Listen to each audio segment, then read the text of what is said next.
Cops and other law enforcement officers, tell us about cases where you thought something supernatural, paranormal was going on. I am a former emergency worker/firefighter. One night, a call came in to check on the medical condition of a person who had called 911, who, however, did not answer the operator. We arrived at the address. The house was kind of strange, and a little old lady met and greeted us on the doorstep. We asked her if she knew who had called 911, but she said she had been living alone since her husband died. We had barely gotten back to the station when another call came in, still the same address. We drove back out, talked to the old lady again, and left again. Just as we get back to the station, the same call comes in again, same address, and no answer. We go there again, thinking the old lady's a little crazy. But this time, when we arrived at the door, the old woman was no longer there. We rang the doorbell. No answer. Turns out the door was unlocked. We looked inside and saw the grandmother lying on the floor and not breathing. We immediately performed first aid and took her to the hospital. She was in stable condition. When she woke up in the ambulance, she was still saying that she hadn't called us and that we arrived almost immediately after she passed out. It was a 15-minute drive from the lot to her house. Before taking her to the hospital, she asked me and another emergency worker if we could bring her knitting needles and some clothes to the hospital. I said I would pick up her stuff because I had a friend living in that neighborhood who we were going to meet. Anyway, I pick up my friend and we go to my grandma's house. I ran into the house to get my bag of stuff and spokes, and in the meantime, my buddy stayed sitting in the car. And just as I was leaving the house, I swear I felt someone's hand on my back and heard a voice saying, "Thank you."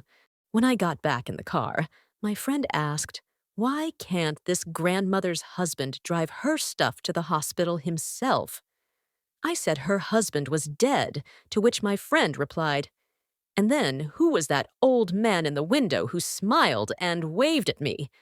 I refused to believe in anything supernatural at first, so I called the police and had them look around the house. I thought someone had broken in. They found nothing unusual, and there was no one inside. Later, my friend and I visited with my grandmother. He started to describe the old man who was standing in the window, but the old lady, without letting him continue, immediately started sobbing and said, "That's my Harold." I'm an EMT, and one day we were called to a local mall. We arrived, and it turned out that an 8-year-old girl was having trouble breathing. It was late at night, and her mother, aunt, and cousin had only just been caught stealing. We assumed the breathing problems were caused by stress. As soon as we got in the car, the girl looked my partner and I in the eye and said the place she lived in was bad. She said she lived surrounded by demons, and I swear my ass, as soon as she said demons in a matter of seconds, her heart rate dropped from 90 to 45 beats per minute. My partner and I looked at each other and immediately started trying to defuse the situation. Eventually, the girl regained consciousness. I will never forget that incident. Edit. As soon as we stabilized her condition, of course, we immediately reported everything to the police. Not my story, but when I read it, it was pretty fucked up. An old lady called 911 and asked for some cops to be sent to her house because she saw a strange figure lurking in her backyard. She lived alone and felt unsafe that night when she saw someone's silhouette in the window. When police arrived, the door was unlocked. They entered the house, saw the grandmother sitting facing the window, and went to check the backyard. There were no signs of breaking and entering, and nothing was missing. There was a high fence around the house, making it almost impossible for anyone to enter the property. Still, the cops found footprints inside the house. It's likely that she left the door unlocked and saw someone not on the street through the window, but in their reflection inside the house behind her. I was in Afghanistan, standing on guard duty. Suddenly, I turned toward a farmer's field and saw a huge panther. This thing looked like it was about 10 meters long. My heart started pounding like crazy, and I was about to radio my guys, but suddenly I realized that I had to turn down the depth perception on my night vision goggles. Then I immediately saw a regular cat, about 40 centimeters or so, sitting on the ledge of the guard box. I'm a paramedic firefighter. One late summer night went on a call in a rural area. My partner and I were driving down a winding two-lane highway in the middle of nowhere. No illumination except for headlights and the moon. As we approach a sharp right turn, I suddenly see a man moving in the tall grass. He is moving very fast and smoothly, as if riding, standing on a bicycle. His arms and torso are not bouncing or moving up and down like when running. Anyway, I was a little stuck and confused to see a man in the middle of the night cutting through the grass on a bike, but come on! He comes to a tree and stops. About that moment, we pass it. I look out the window and see him standing next to the tree without his bike or anything. He's just standing there, looking at the truck going by. My hair stands up on end. We keep driving, and I dare to ask my partner if he has seen the guy. His response is, "Bro, I thought I was the one who was out of my mind." This incident is very hard to explain, and yes, it may have just been a coincidence, but to this day I never tell my coworkers about it. For a while, I worked as a homicide investigator. We handled all suspected suicides, investigating them to make sure for sure it wasn't a homicide. Usually, we would determine the motive for the suicide and find a note or other indication that the person had killed themselves. For example, one guy stupidly taped a note to his chest that said, "So, bitch, are you happy now?" and made sure his wife was the first to find him after he hanged himself. But sometimes there are cases where all the evidence points to a person committing suicide, but there is no note or discernible reason why that person might have committed suicide. Such people have good health, a decent job, and at first indications a happy family life. But who knows what is really going on in people's lives? Now I'll tell you about the one case that still gives me the shivers. In my career, there have been about 10 suicides in which the motive was not clear. In the last 3 of those cases, I found the same thing at the crime scene. It was a small, decorative wicker lighthouse that was found at all the locations. The same lighthouse, with the same design, it was painted white and blue. The first time it popped into my head because it was by the bed where the body lay. But 2 weeks later, I saw the same fucking beacon at another suicide and even told the patrol officer about the coincidence.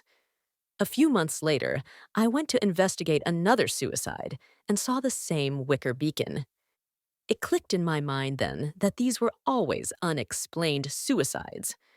I went back to the station and started going through all the photos from the scenes of every suicide I worked on.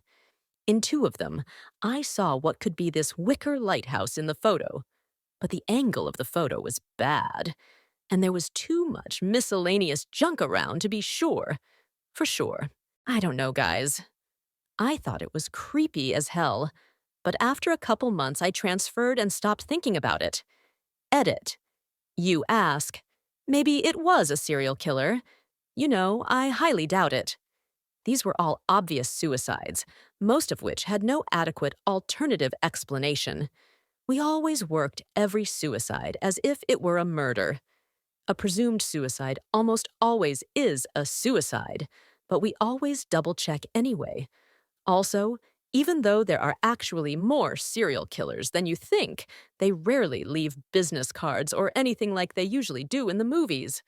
It's usually some fucked up person with a particular style. I really think it was just a weird coincidence, but either way, it was fucking creepy. I worked in the emergency room for a while. One day we got a call that some guy was riding a bike without a helmet at a wild speed and had hit a car. We went straight to the scene. Even though it was a Saturday afternoon and it happened in the middle of the suburbs, no one even came up to check on the poor guy. Seriously, the streets were completely empty. Usually, in such cases, a crowd of gawkers gathers around. But not this time. Anyway, the victim had a badly fractured skull, and showed no signs of life. I've never seen a more serious head injury in my life. From our preliminary assessment of his condition, he had a severe skull fracture, concussion, and plus he was bleeding profusely. He was also missing some teeth and had numerous abrasions from driving on the asphalt. But luckily, he didn't have all of his skin peeled off. To give you a rough idea, it looked so bad that most people wouldn't have survived something like that.